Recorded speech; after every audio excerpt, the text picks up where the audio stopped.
வணக்கம், நான் உங்கள் ஃபினிக்ஸ் இந்தியா சதீஷ். இன்னைக்கு நாம ஒரு புது விதமான வீடியோ தொகுப்பு தான் பார்க்க போறோம். ஏன்னா என் கூட என்னோட செல்ல பிள்ளைங்க Hrithik Roger and Roy Roger இருக்காங்க.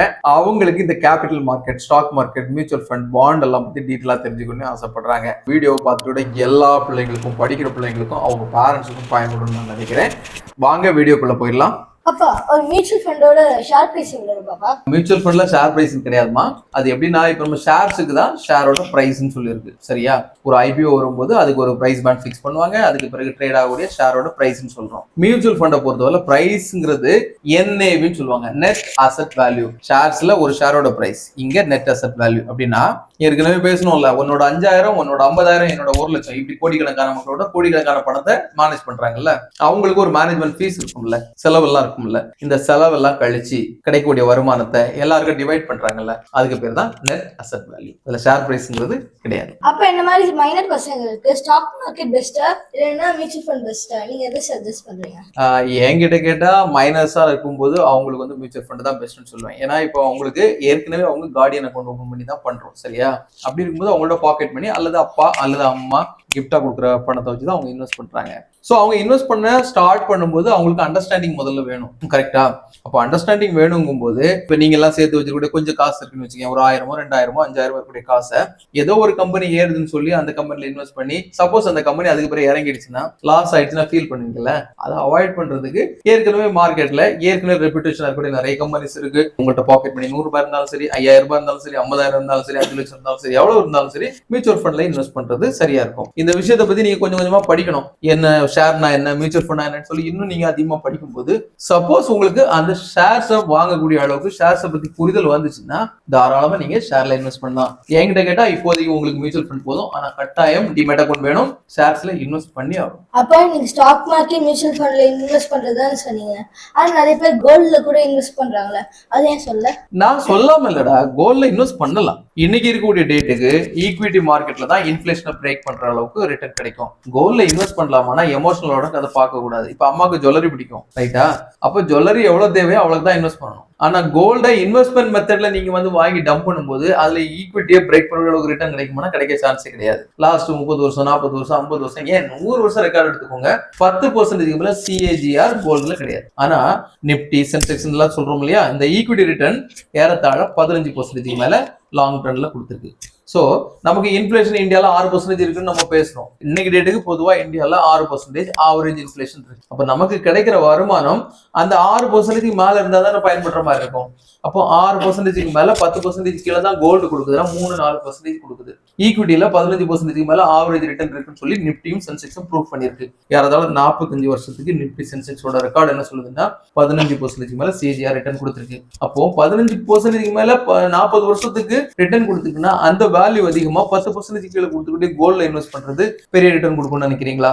சோ நிப்டியும் சென்செக்ஸ் தான் ரிட்டர்ன் அதிகமா கொடுத்துருக்குன்னா ஈக்விட்டி இன்வெஸ்ட்மெண்ட், ஈக்விட்டி மியூச்சுவல் ஃபண்டுக்கு ஃபர்ஸ்ட் ப்ரிஃபரன்ஸ் கொடுப்போம். ஏதாவது ஒரு பிரச்சனை நடந்துச்சுன்னா உங்ககிட்ட எவ்வளவு கோல்டு இருக்கோ அந்த அளவுக்கு உங்களால ஈஸியா லிக்விட் பண்ண முடியும். ஃபார் எக்ஸாம்பிள் கோவிட் வந்துச்சு இல்லையா? கோவிட் வந்த டைம்ல ஈக்விட்டி மார்க்கெட்லாம் பொது விழுந்துச்சா? பார்த்தோமா? அப்பெல்லாம் டெய்லி 2000 பாயிண்ட் 3000 பாயிண்ட் டவுன் ஆனதெல்லாம் பாத்தீங்கல்ல. இப்போ இந்த மாதிரிப்பட்ட டைம்ல வரும்போது 1 கோடி ரூபாய் 50 லட்ச ரூபாய் இன்வெஸ்ட் பண்ணவங்களுக்கு 30% 40% ஃபால் ஆகும்போது அவங்க கேபிட்டலையும் வெளியே எடுக்க முடியாது, லாஸ்லயும் இருப்பாங்க. அவங்க நினைச்ச எந்த ஒரு விஷயத்தையும் பண்ண முடியாது. ஆனா அந்த டைம்ல கோல்டு பூம் பூம்னு ஏறிட்டு இருந்துச்சு. அப்போ உங்ககிட்ட 1 சவரனோ 5 சவரனோ 10 சவரனோ ஏதாவது நகை இருந்துச்சுன்னா ஈஸியா லிக்விட் பண்ணலாம். எமர்ஜென்சிக்கு அதை பாரோவிங் பண்ணி பேங்க்ல போய் பாரோவிங் பண்ணிட்டு, இல்ல பிரைவேட் லெண்டர்ஸ் இருக்காங்கல்ல அவங்ககிட்ட கொடுத்து எமர்ஜென்சிக்கு நீங்க பணத்தை வாங்கி உங்களோட தேவையை ஃபுல்ஃபில் பண்ணலாம். ஸோ கோல்டு தேவை தான் லிமிட்டடா இருக்கணும். ஒரு 5-10% டோட்டல் நம்ம இன்வெஸ்ட்மெண்ட்ல இருந்தா போதும். மற்றபடி இன்வெஸ்ட்மெண்ட் ஓரியன்ட்ல மொத்தமா வாங்கி வைக்கிறத விட டிஜிட்டல் கோல்டு போகலாம். டிஜிட்டல் கோல்டு இருக்கு, ETF இருக்கு, டிஜிட்டல் மியூச்சுவல் ஃபண்ட்ஸ் இருக்கு, இந்த மாதிரி பட்டதெல்லாம் போகலாம். டிஜிட்டலா வச்சுட்டோம்னா பாதுகாப்புக்கு தேவை கிடையாது. ரெண்டாவது எல்லாமே டிஜிட்டலா இருக்குங்கிறதுனால நமக்கு தேவைன்னா எப்ப வேணாலும் அக்சஸ் பண்றது ஈஸியா இருக்கும். ஆனா கோல்டுல ETF இருக்கு, ஸ்டாக் மார்க்கெட்ல கோல்டு பீஸ் வாங்கிக்கலாம். சரியா? மியூச்சுவல் ஃபண்ட்ஸ்ல இருக்கு, 100 ரூபாயில இருந்து இன்வெஸ்ட் பண்ணிட்டு போயிடலாம். டிஜிட்டல் கோல்டு இருக்கு, 3% ஜிஎஸ்டி பே பண்ணணும், ஆனா டிஜிட்டலா கோல்டு வாங்கிக்கலாம். இந்த மாதிரிப்பட்ட ஏகப்பட்ட இன்ஸ்ட்ருமெண்ட் இருக்கு. சோ அந்த இன்ஸ்ட்ருமெண்ட்டுக்கு 5-10% கொடுக்கலாங்கிறது என்னுடைய தாட். புரிஞ்சுச்சா? அப்ப சிஏஜிஆர் நல்ல கேள்வி. சிஏஜிஆர்ங்கிறது காம்பவுண்டிங் ஆனுவல் growth ரேட்னு சொல்லுவோம். எக்ஸிஸ்டிங் நாம இப்ப இன்வெஸ்ட் பண்றோம்ல அந்த பணத்துக்கு ஒரு வருஷ அளவுல ஆண்டு அடிப்படையில ஆவரேஜா எவ்வளவு காம்பவுண்டிங் இன்ட்ரெஸ்ட், அதாவது கூட்டு வட்டி கிடைச்சிருக்குங்கிற ஒரு அளவு தான். ஒரு எக்ஸாம்பிளுக்கு நம்ம சொல்லுவோம் 12% CAGR கிடைக்கிறதுக்கு சான்சஸ் இருக்கு. அஷ்யூர் சொல்லக்கூடாதுங்கிறது செபியோட ரூல். ஸோ நம்ம 12% சொல்றோம். அப்போ 12% எதை வச்சு சொல்றோம்? நம்ம ஏற்கனவே பேசணும்ல, நிப்டி, சென்செக்ஸ் லாஸ்ட் 40-45 வருஷத்துக்கு அப்படி ஒரு ப்ரூஃப் அது காமிச்சிருக்கு. 15% மேல ரிட்டர்னை ஜென்ரேட் பண்ணிருக்கு. ஏற்கனவே நம்ம இந்தியால 6% மேல இன்ஃபிளேஷன் இருக்குன்னு திரும்ப பேசிட்டு இருக்கோம். கரெக்டா? அங்க 15% மேல ப்ரூஃப் பண்ணிருக்கு. நிப்டி 1ல இருந்து நிப்டி 50க்குள்ளால இருக்கக்கூடிய கம்பெனிகள் இருக்குல்ல, அதுதானே இந்தியாவில் பெரிய கம்பெனிகள் சொல்றோம். அதுல இன்வெஸ்ட் பண்ணும்போதே அதுவே வந்து 14-15% ரிட்டர்ன் கொடுக்குதுன்னா பெரிய விஷயம் இல்லையா? அதனாலதான் நாம ஓரளவு ஸ்டேபிளா என்ன பண்றோம், 12% ரிட்டர்ன் கிடைக்கிறதுக்கு சான்சஸ் இருக்குன்னு சொல்றோம். 10 வருஷம் 20 வருஷம் இன்வெஸ்ட் பண்ணும்போது, லாங் ரன்ல நம்ம இன்வெஸ்ட் பண்ணும்போது இந்த 12% ரிட்டர்ன் கிடைச்சுன்னா அது பெரிய ரிட்டர்ன். ஆனா நீங்க அடிக்கடி சில பேர்கிட்ட இன்சூரன்ஸ் பத்தி பேசுவீங்களே, அது என்னது? இன்சூரன்ஸ்ங்கிறது அப்பா எதுக்கு பேசுறேன்னா, அப்பா வந்து ஏற்கனவே நான் சொன்ன மாதிரி நான் வந்து கோல் பிளானிங் தான் நம்ம அதிகமா பண்ணி கொடுத்துருக்கோம் நம்ம இன்வெஸ்டர்ஸ்க்கு. அப்போ அந்த கோல் பிளானிங்ல முக்கியமான பார்ட் யார் ஒருத்தர் ஏர்ன் பண்றாங்களோ, ஏர்ன் பண்றவங்க கட்டாயம் அவங்களுக்கு ஒரு ரிஸ்க் கவர், லோ பிரீமியத்துல ஒரு ரிஸ்க் கவர் எடுக்கலாம். இப்போ எக்ஸாம்பிள் 1 லட்ச ரூபா சம்பாதிக்கிறாங்கன்னா அவங்க இயர்லி ஏர்னிங் இருக்குல்ல, அதை கால்குலேட் பண்ணும்போது ஒரு 10 டைம்ஸ் ஆகுது அவங்களுக்கு வந்து ரிஸ்க் கவர் இருக்கணும். ஃபார் எக்ஸாம்பிள் இப்போ அப்பாவை எடுத்துக்க, இப்போ நான் ஏர்ன் பண்றேன்னு வச்சுக்கோ, per lakh per month earning இருக்குன்னா அரௌண்ட் 12 lakhs வருதுன்னு வச்சுக்கோங்க.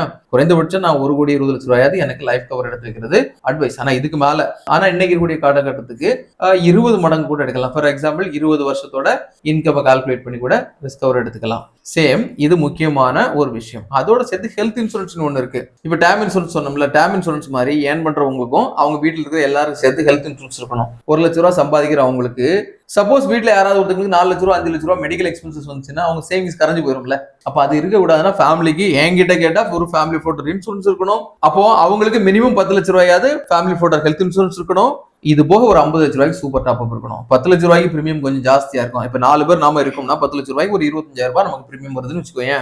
சூப்பர் டாப் அப் 50 லட்ச ரூபாய் எடுத்தோம்னா ஒரு 2,000 ரூபாய் அல்லது 3,000 ரூபாய், அதிகபட்சம் 5,000 ரூபாய்க்கு மேல போகாது. சோ பேசிக் 10 lakhs, அடுத்து ஒரு 50 லட்ச ரூபாய் எடுத்தோம்னா 30,000 ரூபாயில ஃபேமிலிக்கு 60 லட்ச ரூபாய் கவர் இருக்கும். 1 கோடி ரூபாய் எடுத்து வச்சா கூட இது நல்லதுதான். சோ இந்த 2 விஷயமே இருந்தாதான் நீங்க இன்வெஸ்ட்மெண்ட்டுக்கு போகணும். அந்த 2யும் பண்ணாம இன்வெஸ்ட்மெண்ட் பண்ணி இன்கேஸ் ஒரு எமர்ஜென்சி வந்து ஏர்ன் பண்ற ஒருத்தர் இல்ல, நோ மோர் ஆயிட்டாங்க, டெத் ஆயிட்டாங்கன்னா அந்த ஃபேமிலி சஃபர் ஆகும். So term insurance first preference. ரெண்டாவது, நீங்க டேர்ம் இன்சூரன்ஸ் எடுத்துட்டீங்க, ஆனா மெடிக்கல் எக்ஸ்பென்சஸ் வந்துச்சு, நீங்க மெடிக்கல் இன்சூரன்ஸ் எடுக்கல, 10 லட்ச ரூபாய் செலவாகுதுன்னா நீங்க குருவி சேர்த்த மாதிரி கொஞ்சம் கொஞ்சமா சேர்த்து வச்சிருப்போம்ல, அந்த பணம் காலி ஆயிடும். சோ கோல் பிளானிங்ல இந்த டேர்ம் இன்சூரன்ஸும் ஹெல்த் இன்சூரன்ஸும் ரொம்பவே முக்கியம்.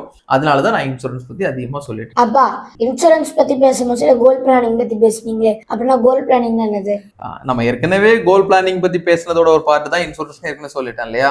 இப்ப ஃபார் எக்ஸாம்பிளுக்கு நம்ம வீட்டுல நம்ம 4 பேர் இருக்கும். 4 பேர்ல நீங்க 2 பேரும் இப்ப படிச்சுட்டு இருக்கீங்களா, அடுத்த 3 வருஷத்துல அண்ணன் ஒரு இன்ஜினியரிங் படிக்கிறான்னு வச்சுக்கோ ஒரு பேச்சுக்கு. இன்னைக்கு டேட்டுக்கு ஒரு 5 lakhs தேவைப்படுதுன்னா அடுத்த 3 வருஷத்துல எவ்வளவு தேவைப்படுங்கிறத நம்ம ஒரு பிளானிங் போட்டு கொடுக்குறோம். சோ 6% இன்ஃபிளேஷன் இருக்குன்னா அதை வச்சு கால்குலேட் பண்ணி இந்த 5 லட்சம் ரூபாய்க்கு மேபி 6.5 லட்சம் 7 லட்சம் ரூபாய் தேவைப்படலாம்.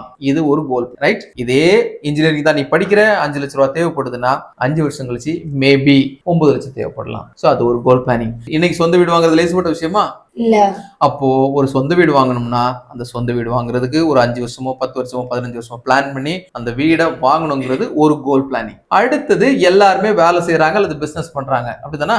எப்படினாலும் ஒரு பர்டிகுலர் டைம்ல ரிட்டையர்ட் ஆகி தானே ஆகணும். ரிட்டையர்மெண்ட் லைஃப் பீஸ்ஃபுல்லா இருக்கணுமா இல்லையா? அப்ப இந்த ரிட்டையர்மெண்ட்டுக்கும் எப்போ ஏர்ன் பண்றோமோ அப்பவே சேர்க்கும். சோ அப்பாவுக்கு இப்ப 35 வயசு ஆகுதுன்னு வச்சுக்கோங்க, நிச்சயமா ஒரு 60 வயசு வரைக்கும் அப்பா பிசினஸ் பண்ணலாம். கரெக்டா? அப்போ 60 வயசுக்கு பிறகு ஒரு ரிட்டையர்மெண்ட் லைஃப் இருக்கு. அன்னைக்கு ஆக்டிவா இல்ல அப்படிங்கும் போது அன்னைக்கு மேனேஜ் பண்றதுக்கோ, ஆக்டிவா இருந்தாலும் அன்னைக்கு ரிட்டையர்ட் ஆகணும், அதுக்கப்புறம் பீஸ்ஃபுல்லா இருக்கணும்னு நினைக்கிறோம். அப்போ அதுக்கு பிறகு நம்ம லைஃப் பண்றதுல ஒரு 85 வயசு வரை 90 வயசு வரை இப்படி வாழ்றோம்னு வச்சுக்கோங்க. அவ்வளவு டியூரேஷன் இன்னைக்குள்ள செலவை நம்ம மீட் பண்ணணும்னா அதுக்கு ஒரு பிளானிங் இருக்கணும்ல, அந்த ரிட்டையர்மெண்ட் பிளானிங். இப்படி எல்லாத்தையுமே நம்ம 1 to 1 போட்டு கொடுக்குறோம். அந்த கோல் பிளானிங்ல ஒரு பார்ட் தான் லைஃப் இன்சூரன்ஸ், ஹெல்த் இன்சூரன்ஸ், வீடு, car, world tour, education, marriage, இது எல்லாமே பின்னி பிணைஞ்சிருக்கு. இதை தான் நம்ம பண்றோம். இதை நம்ம சாதாரணமா பண்ணல, ப்ரொபோசலா இருந்து பண்றோம். NSE சர்டிபிகேஷன் நானும் வச்சிருக்கிறேன், அம்மா வச்சிருக்காங்க. அதே மாதிரி மியூச்சுவல் ஃபண்டுக்கு நம்ம ஆம்பியர் மியூச்சுவல் ஃபண்ட் சர்டிபிகேஷன் வச்சு, கரெக்டா? ஸ்டாக் புரோக்கிங் பண்றதுக்கு நம்ம ஒரு கம்பெனியோட சப் புரோக்கர்ஷிப் வச்சிருப்போம். சோ NSE BSE ல நம்ம ஆத்தரைஸ்ட் பர்சன், எல்லாமே நம்ம லீகலா ரெஜிஸ்டர் பண்ணி பண்ணும்போது தான் மக்களுக்கும் அதோட ஒர்த்து புரியும். சோ நம்ம ப்ரொபோசலா பண்ணும்போது தான் அவங்களுக்கும் அது எஃபெக்டிவா அவங்களுக்கு நம்ம இம்ப்ளிமெண்ட் பண்ணி கொடுத்துருக்கோம்ல, அதை ட்ராக் பண்ணி ஈஸியா அச்சீவ் பண்ண வைக்க முடியும். அப்பா, நான் கிரிக்கெட் மேட்ச் பார்க்க போச்சுல, அதுல அட்வர்டைஸ்மெண்ட் வந்து மியூச்சுவல் ஃபண்ட் பத்தி வருதுப்பா. அதுல டைரக்ட்லி மியூச்சுவல் ஃபண்ட் அது இதுன்னு வருதுப்பா. அதுல வந்து subject to market risk, read all the related documents before investing வருது. அது எனக்கு புரியவே இல்லப்பா. வெல் டன் சூப்பர்டா. யூடியூப் எல்லா இடத்துலயும் இப்ப மியூச்சுவல் ஃபண்ட் அட்வர்டைஸ்மெண்ட் கொடுத்துட்டு இருக்காங்க. இதுல regular mutual fund, direct mutual fund 2 part இருக்கு. 2013 வரைக்கும் இந்தியால ரெகுலர் மியூச்சுவல் ஃபண்ட் தான் இருந்துச்சு. 2013க்கு பிறகு தான் டைரக்ட் மியூச்சுவல் ஃபண்ட் இருக்கு. ரெண்டுக்கு என்ன வித்தியாசம்னா, உனக்கு ஒரு விஷயம் கிளியரா தெரியும்னா நீ டைரக்ட் மியூச்சுவல் ஃபண்ட்ல இன்வெஸ்ட் பண்ணலாம். அதை எக்ஸாம்பிளா சொல்லணும்னா, இப்ப நீ 8th ஸ்டாண்டர்ட் படிக்கிற, அண்ணன் 10th படிக்கிறான். இப்ப நீங்க 2 பேரும் நீங்க கூகுள் பண்ணியே படிங்க அப்படின்னு சொன்னா உங்களுடைய லைஃப், உங்களுடைய எஜுகேஷன் எந்த மாதிரி இருக்கும்? நல்லா இருக்காது. ஏன் நல்லா இருக்காதுன்னா, நீங்க பிராக்டிகலா ஸ்கூலுக்கு போகும்போது நிறைய பேரோட ஃபர்ஸ்ட் மிங்கிள் ஆகுறீங்க. நிறைய பேருடைய நாலேஜ் கூட உங்க நாலேஜ் மிங்கிள் ஆகுது. நீங்க சொல்றது சில நேரங்கள் சரியா இருக்கலாம், தப்பாவும் இருக்கலாம். தப்பா இருந்தா நீங்க திருத்திக்க முடியும். சோ ஸ்கூல் எஜுகேஷன் எவ்வளவு ஃபவுண்டேஷனோ அதே மாதிரி இங்கேயும் மியூச்சுவல் ஃபண்ட்லயும் அதோட பேசிக் அறிவு உங்களுக்கு இருக்கணும். எதுல ரிஸ்க் இருக்கு, எதுல ரிஸ்க் குறைவா இருக்கு, நம்ம எதுக்காக போடுறோம், எவ்வளவு நாள் இன்வெஸ்ட் பண்ண போறோம், இந்த புரிதெல்லாம் இருந்து ஸ்டாக் மார்க்கெட் மியூச்சுவல் ஃபண்டை உங்களால நேரடியாவே ஹேண்டில் பண்ண முடிஞ்சா நீங்க டைரக்ட் மியூச்சுவல் ஃபண்ட் பண்ணலாம். ஆனா அதே சமயம் நான் உங்களை 8ஆம் கிளாஸும் 10ஆம் கிளாஸும் படிக்க வைக்காம, இதுக்கு மேலே படிக்க வைக்காம, கூகுள் பார்த்து படிங்கன்னு சொல்லிட்டு அடுத்து உங்களை ஒரு பிசினஸ் பண்ண சொன்னா எந்த அளவுக்கு உங்களால பண்ண முடியும்? சோ பேசிக் நாலேஜும் இருக்காது, அதே மாதிரி பிராக்டிக்கல் நாலேஜும் இருக்காது. சோ அதுக்கு தான் ஒரு ப்ரொபோசல் மூலமா பண்ணும்போது நம்மளோட கோல்ஸ் என்ன, அந்த கோல்ஸ் எப்போ அச்சீவ் பண்ணணும், அதை அவ்வளோத்தையும் அவங்ககிட்ட சொல்லும்போது, நம்மளோட ரிஸ்க் அப்பீல நம்ம சொல்லும்போது அவங்க ஒரு பிளான் போட்டு கொடுத்துருப்பாங்க. ஒரு பில்டிங்கோட பிளான் போட்டு தர்றாங்க, ஆர்கிடெக்ட் அது மாதிரி போட்டு கொடுத்துருப்பாங்க. சோ அதுக்கு மேல அந்த ஆர்கிடெக்ட் போட்ட பில்டிங் மேல நம்ம பில்டிங் கட்டும்போது எவ்வளவு ஸ்ட்ராங்கா நிக்குது, அதே மாதிரி அவங்க மூலமா பண்ணும்போது நம்மளுடைய வெல்த்ங்கிற பில்டிங்கும் ஸ்ட்ராங்கா இருக்கும். அதனாலதான் ரெகுலர் மியூச்சுவல் ஃபண்ட் போகும்போது அவங்களோட சப்போர்ட், கைடன்ஸ், ட்ராக்கிங் எல்லாமே கிடைக்கும். சோ நல்ல நாலேஜ் இருந்தா டைரக்ட் மியூச்சுவல் ஃபண்ட் பண்ணிக்கலாம். உங்களுக்கு அந்த அட்வைசர்ஸ் கொடுக்குற கமிஷன் எல்லாம் மிச்சமாகும். ஆனா அந்த மிச்சத்தை பார்த்துட்டு உங்களோட பணத்தை நீங்க ப்ராப்பரா இன்வெஸ்ட் பண்ணாம தப்பான டிசிஷன் எடுத்துட்டீங்கன்னா ஒண்ணுமே கிடைக்காது. அப்ப இன்னைக்கு நீங்க கொடுத்த இன்ஃபர்மேஷன்ல ரொம்ப யூஸ்ஃபுல்லா இருக்குப்பா. ஃப்ரெண்ட்ஸ் கூட எல்லாம் பேசும்போது அவங்க வந்து பிட்காயின்லாம் சொல்றாங்க. அதை பத்தி நீங்க நெக்ஸ்ட் வீடியோல எனக்கு சொல்லி தருவீங்களா? டெஃபினட்டா. உனக்கு இன்ட்ரெஸ்ட் இருந்தா நான் எத்தனை வீடியோனாலும் சொல்லி தர போறேன்டா. இதுல இருந்து இருக்கு, டோன்ட் வரி. இந்த வீடியோ உங்களுக்கு பிடிச்சிருந்தா லைக் பண்ணுங்க, ஷேர் பண்ணுங்க, சப்ஸ்கிரைப் பண்ணுங்க, முக்கியமா கமெண்ட் பண்ணுங்க. உங்களுக்கு ஏதாவது கேள்வி இருந்தா அதை நீங்க கமெண்ட்ல போடுங்க, அதை வச்சு நாங்க வீடியோ போடுறோம். நன்றி, வணக்கம். பாத்தீங்கல்ல, என் பசங்க கூட இன்னைக்கு கேபிட்டல் மார்க்கெட்டை பத்தி ஒரு வீடியோ போட்டிருக்கோம். இந்த வீடியோ உங்களுக்கு பிடிச்சிருக்கும்னு நினைக்கிறேன். See you tomorrow, another super topic.